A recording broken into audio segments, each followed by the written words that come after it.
محترم سامعین، السلام علیکم ورحمۃ اللہ وبرکاتہ۔ آج کی یہ ویڈیو خاتم النبیین حضرت محمد مصطفیٰ صلی اللہ علیہ وسلم کی وفات کے بارے میں ہے۔ اگر آپ کے پاس فراغت کے 15 منٹ ہیں تو ویڈیو توجہ سے دیکھیں، اور اگر ابھی فارغ نہیں ہیں تو جب وقت ملے یہ روح پرور واقعہ ضرور دیکھ لیجئے گا، کیونکہ یہ بخاری شریف کی احادیث کا مفہوم ہے اور انہیں توجہ سے سننا آداب کا حصہ ہے۔ یقیناً ہم محسن انسانیت صلی اللہ علیہ وسلم کے وصال کا واقعہ جاننے کے لیے ضرور 15 منٹ قیمتی بنائیں گے انشاءاللہ۔ کیا خبر اللہ ہماری اس کوشش کو ہی نجات کا ذریعہ بنا دے۔ شکریہ۔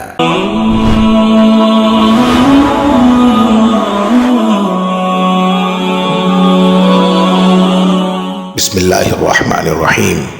لاکھوں درود اس پاک نبی پر جن کے صدقے ہم ان کی امت میں شامل ہیں۔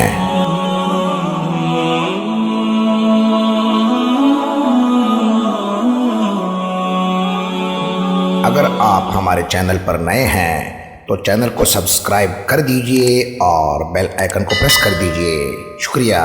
ربیع الاول کی 6 تاریخ تھی جب رسول صلی اللہ علیہ وسلم نے رات کے وقت اپنے خادم سے کہا کہ وہ قبرستان کی جانب جانا چاہتے ہیں۔ چنانچہ جنت البقیع گئے اور وہاں سے دعا کے بعد واپس تشریف لے آئے۔ اس کے بعد رسول صلی اللہ علیہ وسلم کے سر مبارک میں درد شروع ہوا اور بخار ہو گیا۔ آپ صلی اللہ علیہ وسلم اس حالت میں بھی مسجد امامت کروانے جاتے تھے۔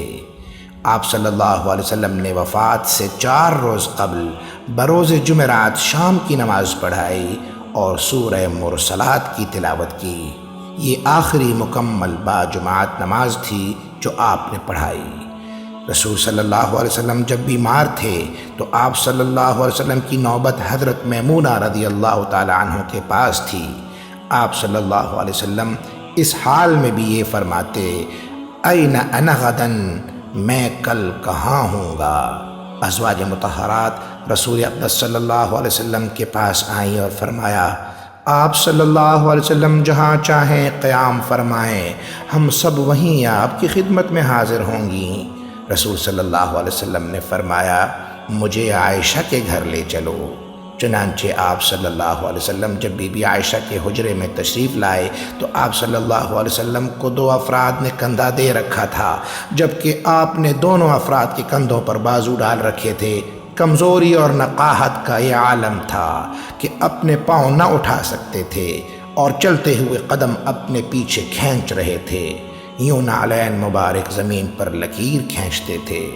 رسول صلی اللہ علیہ وسلم کی ایک جانب حضرت عباس رضی اللہ تعالی عنہ جبکہ دوسری جانب حضرت علی رضی اللہ تعالی عنہ موجود تھے، جن کا نمبر دیگر صحابہ کے ساتھ بطور تبرک تبدیل ہوتا رہتا تھا۔ رسول صلی اللہ علیہ وسلم عشاء کی نماز کے لیے مسجد تشریف لے جانا چاہتے تھے، لیکن بیماری کی شدت سے بے خود ہو گئے۔ دوران بیماری آپ صلی اللہ علیہ وسلم کے چہرے انور پر ایک رومال پڑا رہتا، جسے کبھی اٹھا لیتے اور کبھی رکھ لیتے۔ اسی طرح قریب ہی برتن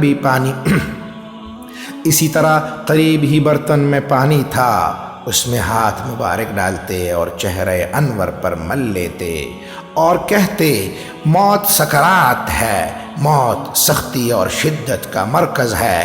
آپ صلی اللہ علیہ وسلم نے غسل فرمایا تو طبیعت قدرے سنبھل گئی، لیکن پھر تکلیف شروع ہو گئی۔ آپ صلی اللہ علیہ وسلم چونکہ امامت نہ کروا سکتے تھے، اس لیے ابو بکر صدیق رضی اللہ تعالی عنہ کو امامت کا حکم دیا۔ آپ صلی اللہ علیہ وسلم کی بیماری پر آپ صلی اللہ علیہ وسلم کی لاڈلی بیٹی حضرت فاطمۃ الزہرا رضی اللہ تعالی عنہا بھی سخت غم زدہ تھیں۔ اس دوران ایک بار جب آپ رضی اللہ تعالی عنہا رسول اقدس صلی اللہ علیہ وسلم کے قریب آئیں تو آپ صلی اللہ علیہ وسلم نے انہیں اپنے قریب کر کے کان میں کچھ کہا۔ حضرت فاطمہ رضی اللہ تعالی عنہا رو پڑیں، پھر فرمایا، بیٹا ادھر آؤ، اور پھر کان میں کچھ کہا تو بی بی فاطمہ مسکرانے لگیں۔ پہلی بات جب رسول صلی اللہ علیہ وسلم نے فاطمہ کے کان میں سرگوشی کی تو وہ یہ ارشاد تھا کہ اس بیماری سے وہ فوت ہو جائیں گے۔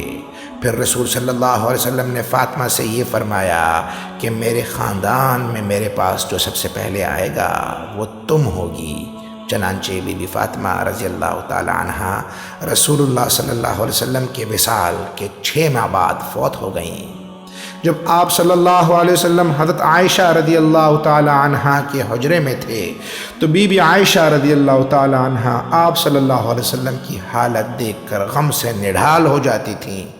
بی بی عائشہ فرماتی ہیں کہ نبی صلی اللہ علیہ وسلم کا طریقہ یہ تھا کہ جب کبھی بیمار ہوتے تو آپ صلی اللہ علیہ وسلم معوذات یعنی آخری صورتیں پڑھتے، پھر اپنے بدن پر دم کرتے، پھر سر پر اور بدن مبارک پر ہاتھ پھیر دیتے تھے۔ لیکن جب آپ مرض الوفات میں تھے تو بے سدھ پڑے رہتے اور خود پر دم نہ ڈالتے تھے، کیونکہ وہ جانتے تھے کہ اس مرض سے انہوں نے تندرست نہیں ہونا بلکہ دنیا سے جانا ہے۔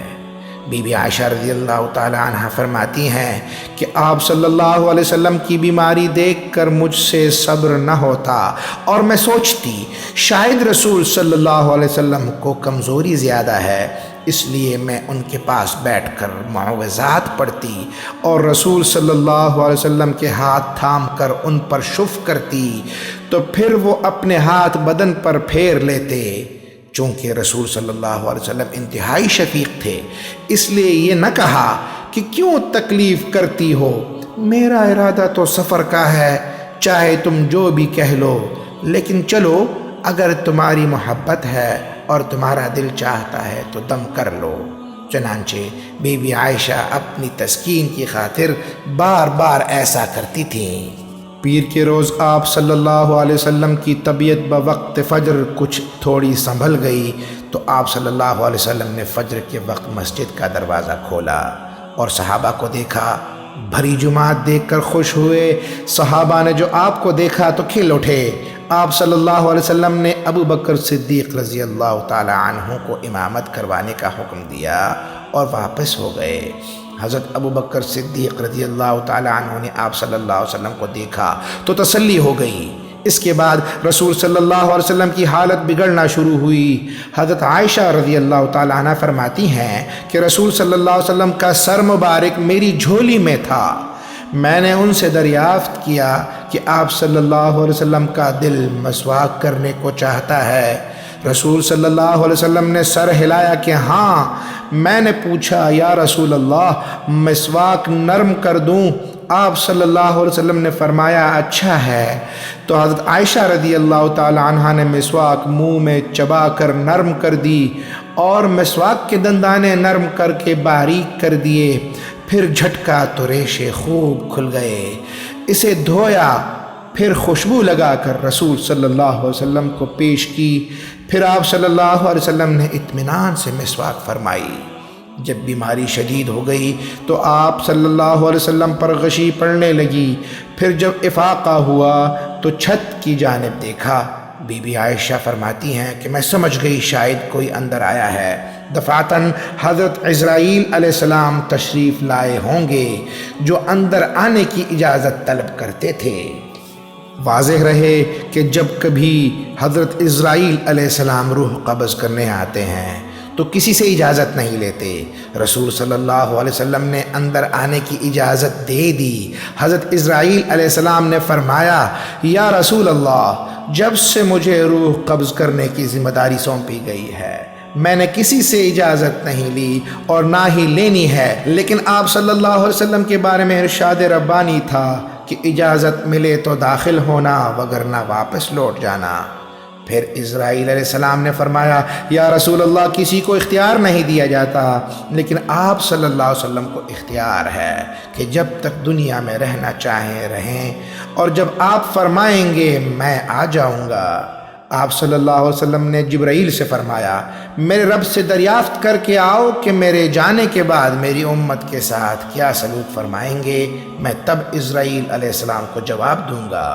جبرائیل علیہ السلام تب تشریف لے گئے اور پوچھ کر واپس آئے تو فرمایا یا رسول اللہ، آپ صلی اللہ علیہ وسلم کے رب نے یوں فرمایا کہ آپ صلی اللہ علیہ وسلم کے جانے کے بعد آپ صلی اللہ علیہ وسلم کی امت کو تنہا نہ چھوڑوں گا۔ آپ صلی اللہ علیہ وسلم نے یہ سن کر ارشاد فرمایا الآن قرت عینی اللہم رفیق الاعلی، اب میری آنکھیں ٹھنڈی ہو گئی ہیں، یا اللہ میں بھی آپ سے ملنے کا شوق رکھتا ہوں۔ یہ سن کر جبرائیل امین فرمانے لگے، آپ کے اس فیصلے کے بعد میرا بھی دنیا میں آخری دن ہے، میری ذمہ داری ختم، وحی ختم، آج کے بعد میں وحی لے کر دنیا میں نہ آؤں گا۔ حضرت عائشہ رضی اللہ تعالی عنہ فرماتی ہیں کہ جب آپ صلی اللہ علیہ وسلم نے چھت کی جانب دیکھ کر مذکورہ الفاظ فرمائے تو میں سمجھ گئی کہ آپ کے پاس عزرائیل آیا ہے۔ میں نے جھٹ سے رسول صلی اللہ علیہ وسلم کو اپنے سینے سے لگا لیا۔ جب حضرت عزرائیل علیہ السلام آپ صلی اللہ علیہ وسلم کی روح قبض کرنے لگے تو آپ صلی اللہ علیہ وسلم نے جو وصیت کہنا شروع کی وہ اہل بیت کے بارے میں نہ تھی بلکہ اپنی امت کے بارے میں تھی۔ آپ صلی اللہ علیہ وسلم فرماتے جاتے، الصلاۃ وما ملکت ایمانکم، نماز پڑھتے رہنا اور غلاموں سے حسن سلوک کرنا۔ پھر دھیرے دھیرے آواز پست ہوتی چلی گئی تو آخری الفاظ یہ ادا ہوئے، الصلاۃ الصلاۃ الصلاۃ، نماز پڑھتے رہنا، نماز پڑھتے رہنا، نماز پڑھتے رہنا۔ بی بی عائشہ نے رسول صلی اللہ علیہ وسلم کے چہرے مبارک کو سینے کے اور قریب کر لیا۔ بخاری شریف کی حدیث میں حالت وصال کا ذکر یوں ہے کہ جب رسول صلی اللہ علیہ وسلم وصال کے عالم میں تھے تو بی بی عائشہ رضی اللہ تعالی عنہ فرماتی ہیں کہ پہلے رسول صلی اللہ علیہ وسلم کا سر مبارک میری جھولی یعنی ران پر تھا، پھر آہستہ آہستہ سر مبارک کو اٹھا کر ٹھوڑی کے ساتھ کر دیا، اور جب آپ صلی اللہ علیہ وسلم کی روح مبارک نکل چکی تو آپ صلی اللہ علیہ وسلم کا سر مبارک ٹھوڑی کے نیچے گردن کے درمیان تھا۔ بی بی عائشہ فخر کرتی تھیں کہ میرا لعاب رسول صلی اللہ علیہ وسلم کے لعاب کے ساتھ ملا جب میں نے مسواک نرم کی۔ دوسرا یہ کہ رسول صلی اللہ علیہ وسلم کا وصال میرے گھر ہوا۔ تیسرا یہ کہ جب فوت ہوئے تو میری باری تھی۔ چوتھا یہ کہ رسول صلی اللہ علیہ وسلم کا سر مبارک بوقت وصال میرے سینے پر تھا۔ آپ صلی اللہ علیہ وسلم کا وصال پیر کے روز 10 بجے کے وقت ہوا۔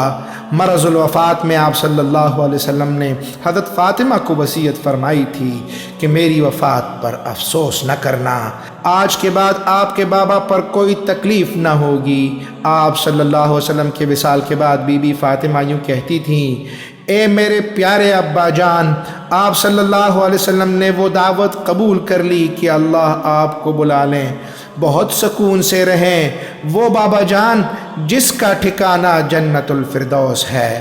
آج ہم جبرائیل کو آپ صلی اللہ علیہ وسلم کی فوتگی کی خبر دیتے ہیں۔ یہ کلمات بی بی فاطمہ نے بوقت وفات فرمائے۔ جب رسول صلی اللہ علیہ وسلم کی تدفین ہو چکی اور صحابہ واپس آ گئے تو بی بی فاطمہ نے حضرت انس رضی اللہ تعالی عنہ سے جو قدر کم سن تھے فرمایا، اے انس، آیا تمہارے نفس نے اس بات کو برداشت کر لیا کہ رسول صلی اللہ علیہ وسلم پر مٹی ڈال دیں؟ لیکن حضرت انس رضی اللہ تعالیٰ عنہ فرماتے تھے کہ ہم افسردہ تھے اور قدر و احترام کی وجہ سے جواب نہ دے سکتے تھے۔ رسول صلی اللہ علیہ وسلم نے بوقت وفات یہ وصیت کی تھی کہ ان کی قبر کو مسجد اور سجدہ گاہ نہ بنا لینا۔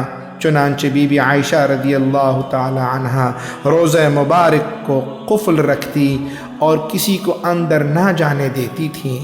لوگ جنگلے کے باہر سے ہی دیدار کرتے تھے۔ ایک مرتبہ ایک خاتون بی بی عائشہ کے سامنے اس قدر روئیں اور منت سماجت کی کہ میرے لیے صرف ایک بار دروازہ کھول دیں۔